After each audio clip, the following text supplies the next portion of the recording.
11/1/9% कितना होगा?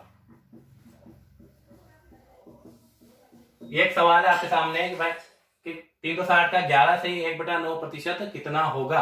मैंने आपको बताया है अभी हाल कि 11/1/9% का भिन्न रूप कितना होता है, तो आपको पता होगा 1/9।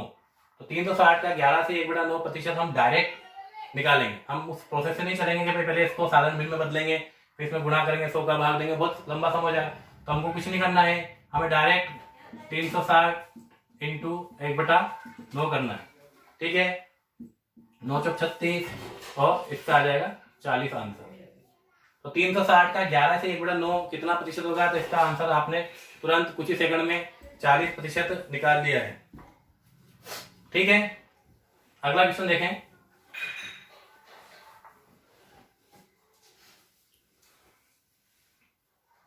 क्वेश्चन नंबर आपके सामने है 2।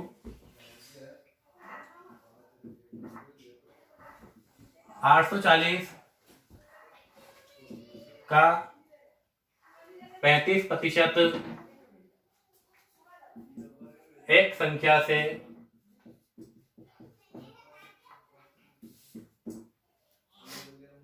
चौबीस अधिक है।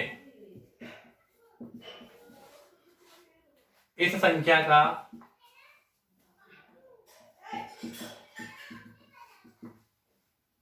4/9 कितना होगा? ठीक है दोस्तों, देखिए एक सवाल आपके सामने 840 का 35% एक संख्या से 24 अधिक है। इस संख्या का 4/9 कितना होगा? बहुत ही आसान क्वेश्चन है, दिखने में आपको डिफिकल्ट दिख रहा होगा, लेकिन आपको कुछ नहीं करना है। सबसे पहले 840 का 35% निकालना है। 840 का 35%। अब आप इसको कैसे निकालेंगे, मैंने आपको विधि बता रखी। सबसे पहले आप इसका 10% निकालें, है ना। तो 10% निकालने के बाद जैसा आपने निकाला 84, तो 84 का 30% निकालेंगे अपन। तो कुछ नहीं करना है आपको, 84 इंटू 3 करना है, जो कि आपका आएगा 252। उसके बाद आपको इसका 5% निकालना है। तो 5% 84 10% है, इसका 5% होता है इसका 42। ठीक है, तो 42 का आपको इसमें इंक्लूड कर देना है। तो 294 ये आपकी जो वैल्यू प्राप्त होगी वो होगा 840 का 35%। अब ये हमने बिल्कुल दिमाग में आपको ये क्रिया करनी है। अब हमको पेन का इसमें कम से कम उपयोग करना है। बिल्कुल आसानी से इसका 35% निकल चुका है आपके सामने। तो 840 का हमने 35% निकाला, वो कितना निकला? 294। अब वो बोल रहा है कि ये किसी संख्या से 24 अधिक है। तो उस संख्या को प्राप्त करने के लिए हमें क्या करना पड़ेगा, इसमें से 294 में से उस संख्या को घटाना पड़ेगा, जो कि आपको संख्या प्राप्त हो जाएगी 270। ठीक है दोस्तों, 270 प्राप्त होगी। अब उसका अगला क्वेश्चन क्या है कि इस संख्या को 4/9 से इस संख्या का 4/9 कितना होगा। तो हमें इस संख्या का मतलब 270 का 4/9 निकालना है। तो 270 का 4/9 निकालने के लिए हमें कुछ नहीं करना है, 270 इंटू 4/9 करना है। 9 तिया 27 इक्वल टू आ जाएगा आपके यहाँ 120। बहुत ही आसानी से इसका आंसर निकल गया है, बहुत ही कम समय में, कि 840 का 35% एक संख्या से 24 अधिक है और इस संख्या का 4/9 कितना होगा। तो देखिए आप, अपन ने सबसे पहले उसका 10% निकाला, 10 से अपन ने 30% निकाला, 30% में 5% जोड़ के अपन ने उसका 35% निकाला। तो 35% निकलने के बाद उसमें से 24 को घटा दिया, हमें वो संख्या प्राप्त हो गई और उस संख्या का हमने 4/9 बड़ी आसानी से निकाल लिया। तो इस तरीके से जैसे जैसे हम धीरे धीरे बढ़ते जाएंगे, ये हमारे लिए सवाल करना बहुत ही आसान हो जाएगा।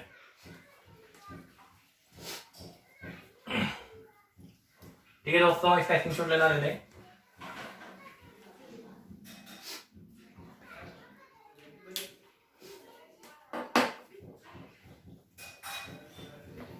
चलिए अगले क्रम में आगे बढ़ते हैं। बहुत ही सरलता से हम कठिन की ओर बढ़ेंगे, बहुत ही आसानी से सवाल करेंगे। अच्छा समझ में आ रहा होगा आपको।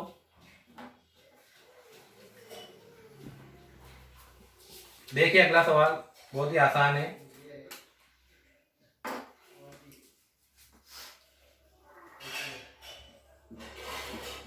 एक भिन्न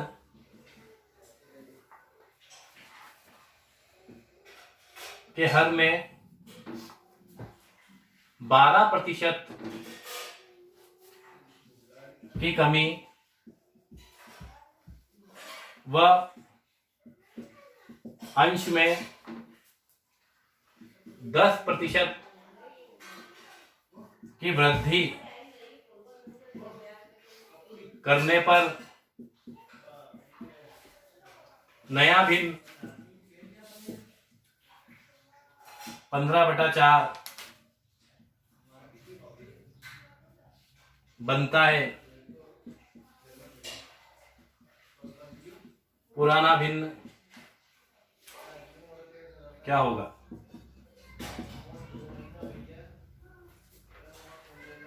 ठीक है दोस्तों, फिर से सवाल को सुनिए ध्यान से। एक भिन्न के हर में 12% की कमी व अंश में 10% की वृद्धि करने पर नया भिन्न 15/4 बनता है, तो पुराना क्या होगा? अब पहले मैं आपको इसकी पुरानी प्रोसेसिंग बताता हूं, उससे हम इस सवाल को हल करेंगे। मान लीजिए कोई भिन्न a/b, हम जानते हैं कि कोई भी वैल्यू है वो 100% से होती है, तो हमें 100 से उसमें जोड़ना है, 100 से उसमें घटाना है। तो उसके हर में 12% की कमी हो रही है, मतलब कहने का मतलब 12% की कमी मतलब 88, मतलब 100 में से आप 12 माइनस कर देंगे, मतलब उसमें उसका आ जाएगा 88 वैल्यू आ जाएगी। 12% कमी हो गई उसमें, और उसके अंश में 10% की वृद्धि होगी, मतलब 100 पे 12 की कमी मतलब 88, और 100 पे 10 की वृद्धि मतलब 110 बराबर। तो हमें एक नया भिन्न मिलता है, क्या मिलता है? 15/4। ठीक है, ये आपने छोटी कक्षाओं में ये गणना कर रखी है। देखिए इसमें कुछ नहीं करना है हमको, a/b, और जब हम इक्वल टू करके इसको 110/88 उधर पहुंचाएंगे, तो ये 15 इंटू 88/110 इंटू 4, इस तरह से a/b बराबर हम इस वैल्यू को उधर ले जाएंगे। पक्षांतरण करना जो आपने छोटी कक्षाओं में पढ़ा होगा, जब पक्षांतरण करते हैं तो ये भिन्न पूरी उल्टी हो जाती है। तो इस तरह से हम जब उसको ले जाएंगे तो वहां पर इसको गणना को कर सकते हैं आप आसानी से। देखिए आप 22 110, तो जो हमें भिन्न प्राप्त हो रही है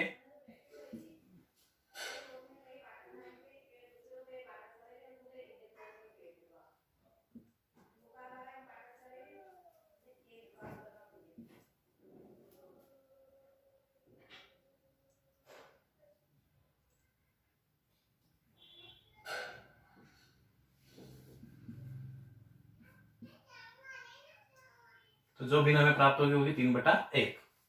ठीक है दोस्तों, हम इसे बड़े पहाड़ से भी काट सकते हैं चाहे तो, लेकिन हमने इसको बिल्कुल बारीक छोटे छोटे पहाड़ों से काटना शुरू किया है। आप चाहे से 22 से काट सकते हैं, 22 28, 22 5 110, और 5 3 15, और 2 से 2 कर जाए।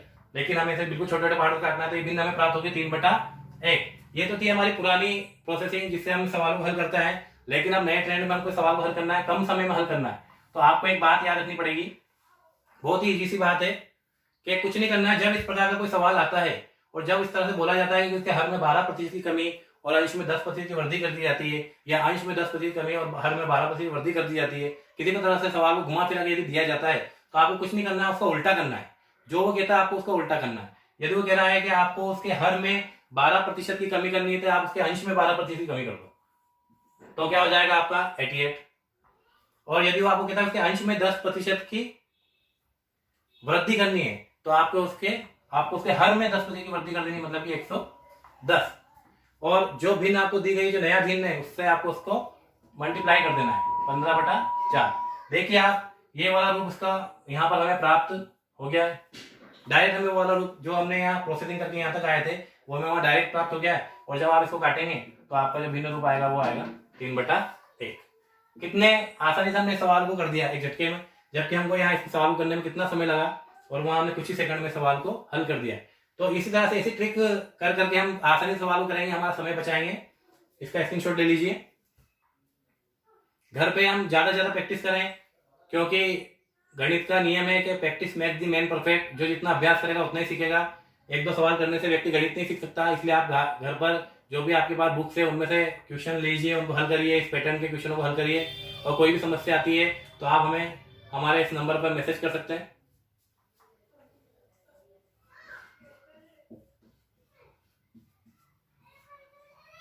किसी प्रकार की समस्या होने पर आपको उसका हल दिया जाएगा। ठीक है दोस्तों, अगले क्रम में बढ़ते हैं। हम अगला क्वेश्चन लेके आते हैं आपके सामने।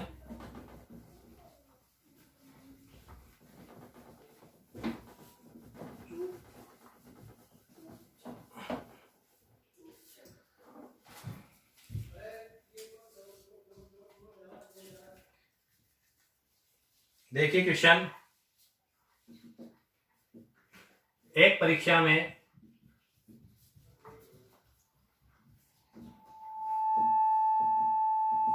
देवांश को 1528 नंबर मिले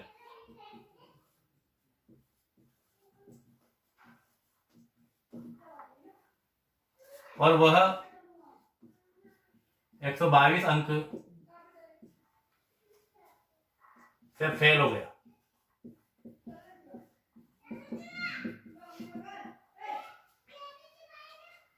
प्रवीण को 2248 अंक मिले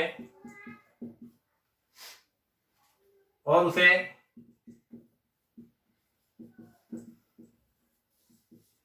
कुल अंकों से 252 अंक कम मिले।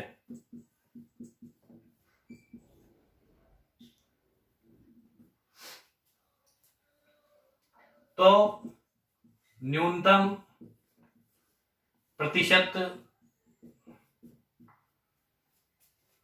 पास होने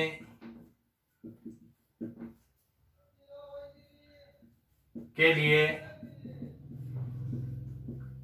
कितना है?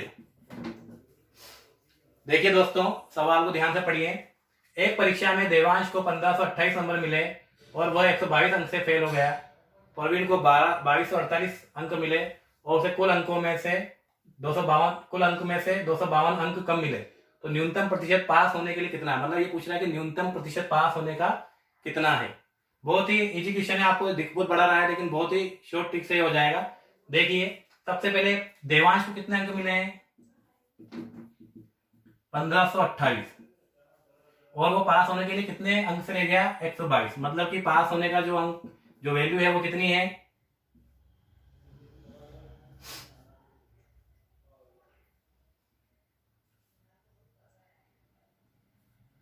1650। ये पास होने के लिए अंक चाहिए थे तो 1650। अब अगले क्रम में प्रवीण को मिले हैं 2248 अंक और उसको जो कुल अंक थे उससे कितने कम अंक मिले हैं? 252। अर्थात मतलब कुल अंक कितने हैं ये भी हमें यहाँ पता चल जाएगा।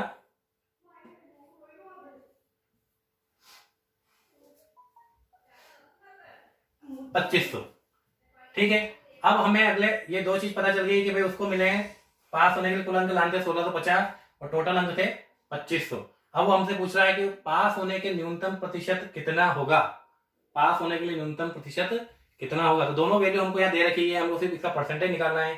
तो आप जानते हैं प्रतिशत कैसे निकाला जाता है? 1650 बटा 2500 इंटू 100। ठीक है,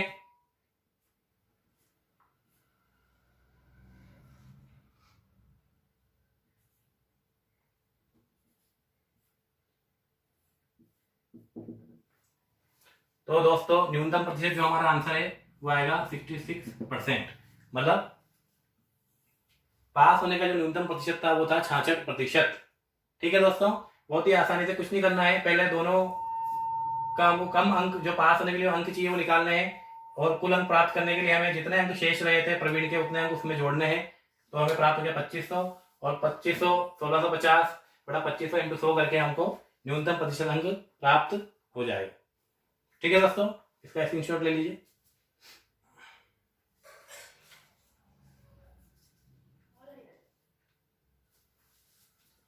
चलते हैं नेक्स्ट क्वेश्चन पे।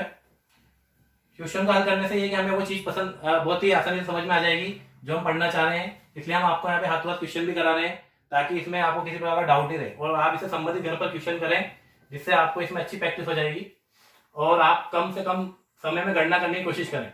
क्योंकि मेन इसमें यही है कि आपको समय बहुत कम यूज करना है, तभी जाके हम पटवारी एग्जाम हुई या और भी कोई ऐसा कॉम्पिटिटिव एग्जाम हुआ, एसएससी वगैरह जिसमें मैथ्स आती है, बैंक से संबंधित है, तो उसमें आप कम समय का उपयोग करके आसानी से इनके आंसर निकाल सकते हैं।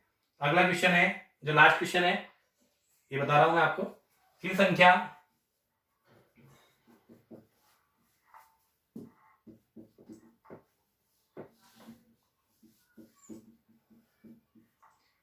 की संख्या के 82% में से 108 घटाने पर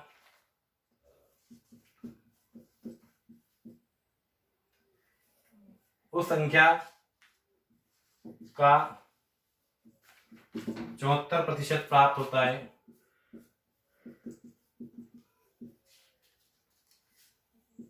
उस संख्या का 68% कितना होगा। ठीक है दोस्तों, देखिए हमारा लास्ट क्वेश्चन है। सवाल देखिए आप, किसी संख्या के 82% में से 108 घटाने पर उस संख्या का 74% प्राप्त होता है, तो उस संख्या का 68% कितना होगा। तो सवाल देखें आप कि 82%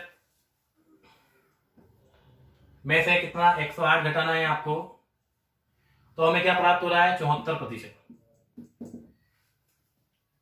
देखिए बहुत ही आसान क्वेश्चन है, सिर्फ आपको जो सवाल है उसके अकॉर्डिंग चलना है अपन को कि 82% में 108 घटाने पर हमें 74% प्राप्त हो रहा है। मतलब 82 से 74 का जो सफर है वो कितने परसेंट का है, 8% का। ठीक है, 82 से जो 74 का जो डिफरेंस है, जो अंतर है वो कितना है, 8%। मतलब कहने का मतलब ये हो जाएगा जो 108 है वो क्या वैल्यू रखता है परसेंटेज में, 8%। यही है इसका मतलब कि जो 8% है वो 108 के बराबर है। ठीक है, तो हमें उस संख्या का 68% निकालना है। तो हमें बहुत ही आसान है, कुछ नहीं करना है इसमें आपको। 108/8 इंटू आपको उस संख्या का 68% निकालना है, तो आप उसको 68 से गुणा कर दीजिए। यदि आपको संख्या प्राप्त करनी है तो आप उसको 100 से गुणा कर सकते हैं, लेकिन हमें उस संख्या का 68% निकालना है, इसलिए हम उसको 68 से गुणा करेंगे। 2 चौक 8, 2 पंजे 10।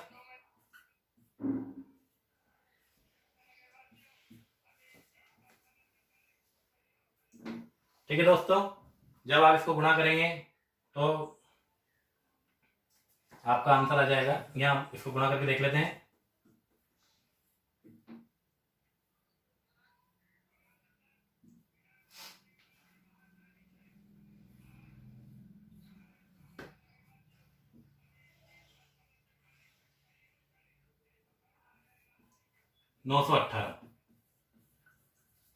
ठीक है दोस्तों, 918 ये आंसर हमें यहाँ प्राप्त हो जाएगा।